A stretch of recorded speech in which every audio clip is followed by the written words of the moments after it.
तर electronegativity property आपण समजून घेऊन राहिलो. ही अतिशय महत्वाची प्रॉपर्टी आहे आपल्या पिरियडिक टेबलमध्ये. आपल्या पिरियडिक टेबलमधले जे ॲटम्स असतात ते ॲटम्स जेव्हा केमिकल बॉन्ड तयार करतात, तर केमिकल बॉन्ड तयार केल्यानंतर जे बॉन्डिंग पेअर इलेक्ट्रॉन्स असतात, सपोज एक हायड्रोजन ॲटम आहे आणि एक क्लोरीन ॲटम आहे. या क्लोरीन ॲटम आणि हायड्रोजन ॲटम मध्ये एक एक इलेक्ट्रॉन जेव्हा शेअर होते आणि त्यामध्ये एक बॉन्ड तयार होत असतो, ज्याला आपण कोव्हॅलंट बॉन्ड म्हणत असतो. माहिती आहे सर्वांना आपल्याला हे, आहे की नाही? तर हे दोन ॲटम जेव्हा बॉन्ड तयार करतात, फोर्स ऑफ अट्रॅक्शन बॉन्ड म्हणजे काय असते? Force of attractions. तर त्यावेळेस हे जे शेअर्ड पेअर्ड इलेक्ट्रॉन्स आहे, एक हायड्रोजनचा इलेक्ट्रॉन्स आहे, एक क्लोरीनचा इलेक्ट्रॉन्स आहे, ते shared paired electrons equally shared राहत नाही. इक्वली शेअर्ड राहत नाही म्हणजे बॉन्डच्या मिडल पोझिशन्स मध्ये राहत नाही. जसं इथे एक डायग्राम दाखवलेली आहे तुम्हाला. दोघं जण प्लेयर दाखवलेले आहे आणि two player has same strength. या दोघांची स्ट्रेंथ सेम आहे. ज्याची स्ट्रेंथ सेम आहे त्यामुळे तो बॉल म्हणजे तो दोर एकदम मिडल पोझिशन्स मध्ये आहे, बरोबर आहे. पण ज्या वेळेस एका जणाची स्ट्रेंथ वाढल, तो काय करेल? आपल्याकडं ते दोर ओढल, आहे की नाही? अशाच प्रकारे या बॉन्डेड आयटम्स आहे. तर या बॉन्डेड आयटम मध्ये जे शेअर्ड पेअर्ड इलेक्ट्रॉन्स आहे, याला काय म्हणतो असतो आपण? Shared paired electrons. तर हे शेअर्ड पेअर्ड इलेक्ट्रॉन्स आपल्याकडं ओढण्याची पॉवर ज्या ॲटमची जास्त असते, तर त्या ॲटमची इलेक्ट्रोनिगेटिव्हिटी जास्त असते. तर त्याच्यामुळं हे एक टेंडन्सी आहे ॲटमची. It is the tendency of atom to attract the shared paired electrons of the covalent bond toward itself. हे जे कोव्हॅलंट बॉन्ड असतो, या कोव्हॅलंट बॉन्ड मधले शेअर्ड पेअर्ड इलेक्ट्रॉन्स आपल्याकडे ओढण्याची पॉवर ज्यांची जास्त असते, तर that property is called as electronegativity. म्हणून electronegativity is the capacity or tendency of an atom. एखाद्या ॲटमची टेंडन्सी असते to attract the shared paired electrons, जे आपल्याकडे शेअर्ड पेअर्ड इलेक्ट्रॉन्स ओढतात, from of the covalent bond toward itself. Covalent bond मधून आपल्याकडे shared paired electron जर ओढत असेल, तर ही जी प्रॉपर्टी आहे, या प्रॉपर्टीला म्हणत असतात इलेक्ट्रोनिगेटिव्हिटी प्रॉपर्टी. फॉर एक्झाम्पल, मी एक हायड्रोजन आणि फ्लोरीन मधला बॉन्ड तयार केला, एक हायड्रोजन आणि क्लोरीन मध्ये बॉन्ड तयार केला, हायड्रोजन आणि ब्रोमीन मध्ये बॉन्ड तयार केला, आणि हायड्रोजन आणि आयोडीन मध्ये बॉन्ड तयार केला. तर हे जे शेअर्ड पेअर्ड इलेक्ट्रॉन्स आहे, प्रत्येकानं आपापला एक एक इलेक्ट्रॉन शेअर्ड केला आहे आणि कोव्हॅलंट बॉन्ड तयार केलेला आहे. पण हा कोव्हॅलंट बॉन्ड ओढण्याची पॉवर सर्वात जास्त कोणाची आहे ते आपल्याला स्टडी करायची आहे. तर सर्वात जास्त कोव्हॅलंट बॉन्ड ओढण्याची पॉवर आहे फ्लोरीनची, कारण फ्लोरीनची इलेक्ट्रोनिगेटिव्हिटी असते सर्वात जास्त पिरियडिक टेबलमध्ये 4. हायएस्ट इलेक्ट्रोनिगेटिव्ह ॲटम आहे. काय आहे? हायएस्ट इलेक्ट्रोनिगेटिव्ह ॲटम आहे पिरियडिक टेबल मधला, जो आपल्याकडं शेअर्ड पेअर्ड इलेक्ट्रॉन स्ट्रॉंगली ओढतो, आहे की नाही, बॉन्ड मध्ये असताना. आणि म्हणून हायएस्ट इलेक्ट्रोनिगेटिव्ह ॲटम जर विचारलं तुम्हाला पिरियडिक टेबल मधले, तर तो आहे फ्लोरीन. आणि लोवेस्ट इलेक्ट्रोनिगेटिव्ह ॲटम जर विचारलं तर तो आहे फ्रान्सियम, हे जो एस ब्लॉक मधला, आहे की नाही. म्हणून इलेक्ट्रोनिगेटिव्हिटी प्रॉपर्टीची डेफिनेशन समजली तुम्हाला. इट इज द टेंडन्सी, हे एक टेंडन्सी आहे बॉन्डेड ॲटमची, जो बॉन्ड मध्ये ॲटम असतो ना, त्यांची टेंडन्सी आहे to attract the shared paired electrons toward itself. Shared paired electrons आपल्याकडे ओढण्याची. तर that property is called as electronegativity. मग असं आपल्या पिरियडिक टेबलमध्ये मोस्ट इलेक्ट्रोनिगेटिव्ह ॲटम कोणता आहे, लेस्ट इलेक्ट्रोनिगेटिव्ह ॲटम कोणता आहे, हे समजून घेणं आहे आपल्याला, है ना. आता ह्या ज्या इलेक्ट्रोनिगेटिव्हिटीच्या व्हॅल्यू असतात, ह्या पॉलिंग नावाच्या सायंटिस्टनं काय केलेलं आहे, म्हणजेच कॅल्क्युलेट केलेलं आहे. पॉलिंग स्केल म्हणतात त्याला. तर जसं एक पॉलिंग स्केल नुसार ह्या इलेक्ट्रोनिगेटिव्हिटी व्हॅल्यू आपण कॅल्क्युलेट केलेल्या आहेत, बरोबर आहे. तर हा जो पॉलिंग नावाचा सायंटिस्ट आहे, यांनी put forward the concept of electronegativity. यांनी सर्वात पहिल्यांदा हा इलेक्ट्रोनिगेटिव्हिटीचा कन्सेप्ट पुट फॉरवर्ड केलेला आहे, म्हणजे मांडलेला आहे. त्यांचं म्हणणं आहे की त्यांनी न्यूमरिकल व्हॅल्यू दिलेल्या आहे इलेक्ट्रोनिगेटिव्हिटीच्या of atom depend upon the ionization potential म्हणजे ionization enthalpy and electron affinity. त्या ॲटमची आयोनायझेशन एन्थाल्पी आणि इलेक्ट्रॉन ॲफिनिटी या दोन व्हॅल्यून त्यांनी प्रत्येक पिरियडिक टेबल मधल्या ॲटमच्या इलेक्ट्रोनिगेटिव्हिटीच्या व्हॅल्यू कॅल्क्युलेट केलेल्या आहेत. आणि याहून त्यांना असं लक्षात येते की फ्लोरीन हा जो आहे यांची सर्वात जास्त इलेक्ट्रोनिगेटिव्हिटी व्हॅल्यू त्यांनी कॅल्क्युलेट केली, दॅट इज 4. नेक्स्ट जे आहे तो आहे oxygen. Next most second electronegative atom आहे ऑक्सिजन, इट हॅज 3.5. आणि नायट्रोजन जो थर्ड आहे दॅट इज 3. नायट्रोजन क्लोरीन या दोघांची 3 इलेक्ट्रोनिगेटिव्हिटी व्हॅल्यू आहे. आणि यांनी ह्या दोन प्रॉपर्टीचं कॉम्बिनेशन्स करून electronegativity value electronegativity of ॲटमच्या value calculate केलेल्या आहे, that is called as polling scale, आहे की नाही. तर या पॉलिंग स्केलमध्ये तुमच्या लक्षात येत असते की आपण पिरियडमध्ये जर मूव्ह झालो, बघा लक्षात ठेवायचं आहे, पिरियडमध्ये जर मूव्ह झालो तर इथे सेकंड पिरियडमध्ये मूव्ह होऊन राहिलो आपण, तर आयोनायझेशन इलेक्ट्रोनिगेटिव्हिटी प्रॉपर्टी इन्क्रीजेस होते. आणि ग्रुपमध्ये जर टॉप टू बॉटम आलो तर electronegativity property fluorine, chlorine, bromine, iodine top to bottom आलो तर इलेक्ट्रोनिगेटिव्हिटीची व्हॅल्यू डिक्रीज होत असते. ठीक आहे. आणि हे जे व्हॅल्यू त्यांनी कॅल्क्युलेट केलं आहे it is the unitless quantity, therefore it does not have any unit. हे कॅल्क्युलेशन्स केलेलं आहे त्यांनी आणि याहून त्यांनी ठरवलं की कोणता ॲटम्स मोस्ट इलेक्ट्रोनिगेटिव्ह आहे आणि कोणता ॲटम लेस इलेक्ट्रोनिगेटिव्ह आहे. जसं इथे हे जे फ्लोरीन, क्लोरीन, ब्रोमीन, आयोडीन आहे यांच्या इलेक्ट्रोनिगेटिव्हिटी व्हॅल्यू जर तुम्ही पाहिल्या तर क्लोरीनची इलेक्ट्रोनिगेटिव्हिटी व्हॅल्यू आहे 3.0.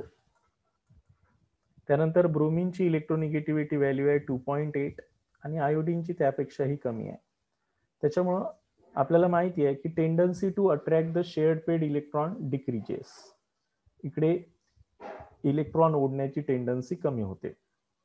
आता हे जेव्हा इलेक्ट्रॉन्स ओढतात बॉन्डेड ॲटम्स तर त्यांच्यामुळे पोलर कोव्हॅलंट बॉन्ड तयार होते.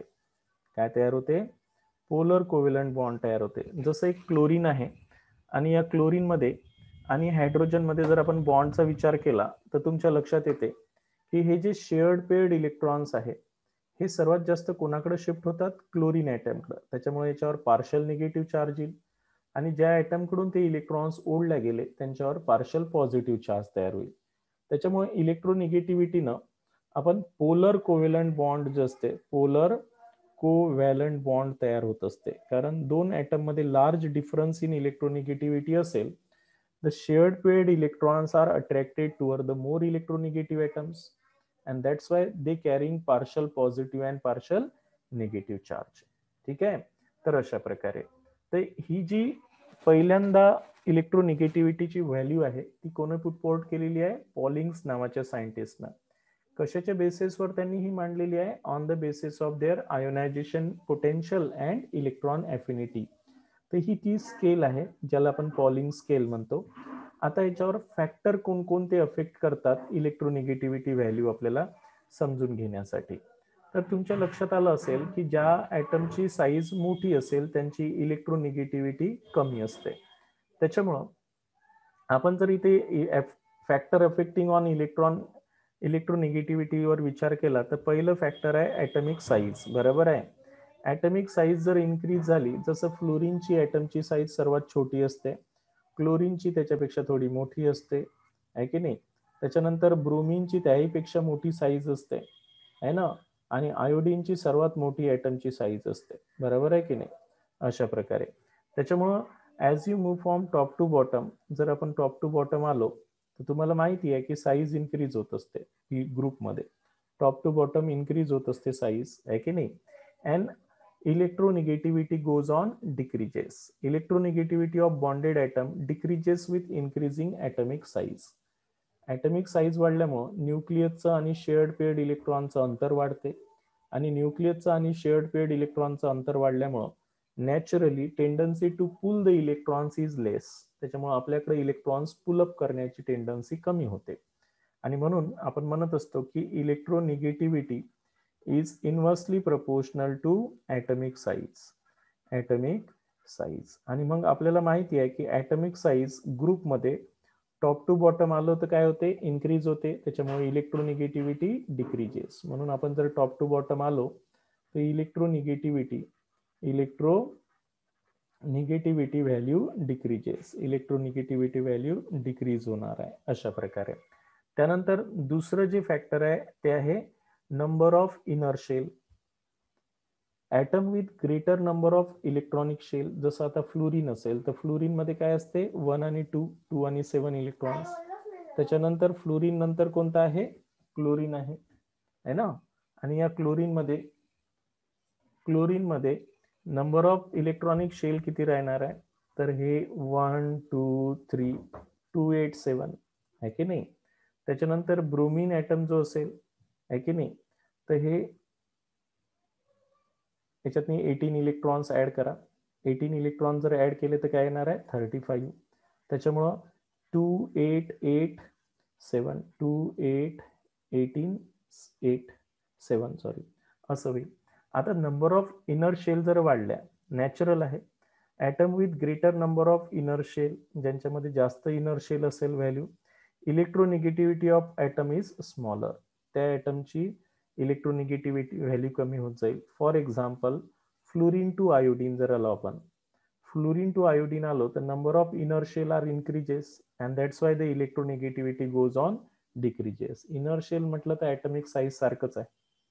आता चार्ज ऑन आयन्स, आता जसं मी 2 आयन्स घेतले, एक Fe ट्राय पॉझिटिव्ह आयन्स घेतला आणि एक Fe डाय पॉझिटिव्ह आयन्स घेतला, तर याचा अर्थ यांची साईज छोटी असते आहे की नाही. चार्ज वाढला तर साईज स्मॉलर होत असते आणि साईज जर स्मॉलर झाली तर त्याची इलेक्ट्रोनिगेटिव्हिटी नॅचरली इन्क्रीज होत असते. साध्या गोष्टी आहेत बघा, लक्षात ठेवायचं आहे. जर तुम्हाला 2 आयन्स दिले, आतापर्यंत आपल्याला असं वाटतं की बा ॲटमच्याच इलेक्ट्रोनिगेटिव्हिटीवर सपोज आयन्स दिले आणि या आयन्स मध्ये कोणाची इलेक्ट्रोनिगेटिव्हिटी व्हॅल्यू जास्त असेल असं विचारलं असेल, तर बघा electronegativity is a variable quantity. ही व्हेरिएबल क्वांटिटी आहे. It's varies with the charge in the oxidation state of elements.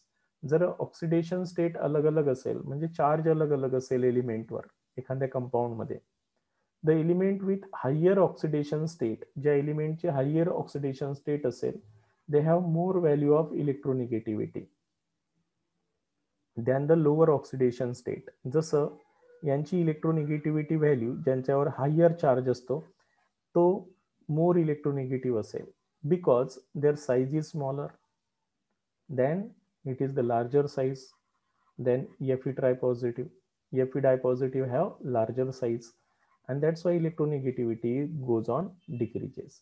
Therefore higher the charge on the ions, more the electronegativity. Next factor is the hybridization. It is very important concept for organic chemistry. Like this, आता जसं एक single bonded hydrogen जर असेल आहे की नाही, हा single bond वाला कार्बनला हायड्रोजन आहे, एक डबल बॉन्ड वाल्या कार्बनला जे हायड्रोजन ॲटम्स आहेत आणि एक ट्रिपल बॉन्ड वाल्या कार्बनला हायड्रोजन ॲटम आहेत आहे की नाही. आणि मी म्हटलं की यामध्ये कोणत्या कार्बन ॲटमची इलेक्ट्रोनिगेटिव्हिटी जास्त आहे. कार्बन तर सेम आहे, पण हा कार्बन ॲटम sp3 हायब्रिडाइज आहे, हा कार्बन ॲटम sp2 हायब्रिडाइज आहे आणि हा वाला कार्बन sp हायब्रिडाइज आहे. इथं यसचं कॅरेक्टर 50% आहे, यसचं कॅरेक्टर 50% आहे, इथं यसचं कॅरेक्टर 33.33% आहे आणि इथे यसचं कॅरेक्टर 25% आहे. आणि यस ऑर्बिटल ह्या न्यूक्लियसच्या जवळ असतात आणि न्यूक्लियसच्या जवळ असेल तर त्यांचं इलेक्ट्रॉन सोबतचं अट्रॅक्शन जास्त असते. याचा अर्थ या कार्बनची इलेक्ट्रोनिगेटिव्हिटी व्हॅल्यू काय असणार आहे, कारण याच्यात यस कॅरेक्टर जास्त आहे त्याच्यामुळे याची इलेक्ट्रोनिगेटिव्हिटी व्हॅल्यू काय राहणार आहे, हायर राहणार आहे ना. आणि म्हणूनच आपण सांगत असतो the magnitude of electronegativity of atom depend upon the hybridizations. Hybridisation वरही डिपेंड असते. sp हायब्रिडायझेशन ची इलेक्ट्रोनिगेटिव्हिटी जास्त असते देन sp3 हायब्रिड ऑर्बिटल पेक्षा. आणि त्याच्यामुळे the magnitude of electronegativity of atom also depend upon the type of hybridisation. Which atoms undergo the formation of bonding. जे बॉन्डिंगसाठी जो बॉन्ड करणारा ॲटम्स आहे त्यांच्या हायब्रिडायझेशन्सवर त्या ॲटमची इलेक्ट्रोनिगेटिव्हिटी डिपेंड असते. The magnitude of electronegativity increases with increasing s character. ज्या हायब्रिड ऑर्बिटलमध्ये यस कॅरेक्टर जास्त असेल त्याची इलेक्ट्रोनिगेटिव्हिटी जास्त असते. त्याच्यामुळं हा जो हायड्रोजन असतो ऍसिटिलीन मधला, हा ऍसिडिक हायड्रोजन असतो, तो इझिली H पॉझिटिव्ह देऊ शकतो because of the more electronegativity of s orbitals. Clear झालं मी काय सांगितलं आहे ते? तर this is about the factors affecting on electronegativity, and this is the point that we are explaining the electronegativity here. Now the electronegativity in the period मध्ये आता जर इलेक्ट्रोनिगेटिव्हिटीचा विचार केला तर इट इज इन्क्रीजेस. तुम्ही जर एखाद्या पिरियड मध्ये मूव्ह झाले तर पिरियड्स मध्ये इलेक्ट्रोनिगेटिव्हिटीची व्हॅल्यू काय होणार आहे? इन्क्रीज होणार आहे. त्याचं कारण आहे atomic size goes on in decreases. Electronegativity value goes on increases. हे काय होणार आहे? इन्क्रीजेस होणार आहे as you move from left to right in period because atomic size decreases. Atomic size decreases. आणि म्हणून जर तुम्हाला एखाद्या पिरियडमध्ये मोस्ट इलेक्ट्रोनिगेटिव्ह ॲटम जर विचारला, लक्ष ठेवा, तर आपल्याला माहिती आहे की आपण जे सेकंड पिरियडमध्ये मूव्ह जर झालो, सेकंड पिरियडमध्ये जर मूव्ह झालो तर काय होणार आहे? सेकंड पिरियडमध्ये कोण आहे? लिथियम आहे, बेरिलियम आहे, बोरॉन आहे, कार्बन आहे, नायट्रोजन आहे, ऑक्सिजन आहे आणि फ्लोरीन आहे. तर आपल्याला माहिती आहे की ॲटॉमिक साईज डिक्रीज होत असते. मोस्ट इलेक्ट्रोनिगेटिव्ह ॲटम कोण राहणार आहे? फ्लोरीन, आहे की नाही? असं जर तुम्हाला मी म्हटलं असतं की थर्ड पिरियडमध्ये मोस्ट इलेक्ट्रोनिगेटिव्ह ॲटम कोण राहणार आहे? क्लोरीन. आणि म्हणून तुम्हाला जर कोणी विचारलं की एखाद्या पिरियडमध्ये जर विचारलं तर पिरियडमध्ये जे हॅलोजन फॅमिली असते ना, तर या हॅलोजन फॅमिली एलिमेंट्स हा सर्वात जास्त इलेक्ट्रोनिगेटिव्ह असते पिरियडमध्ये.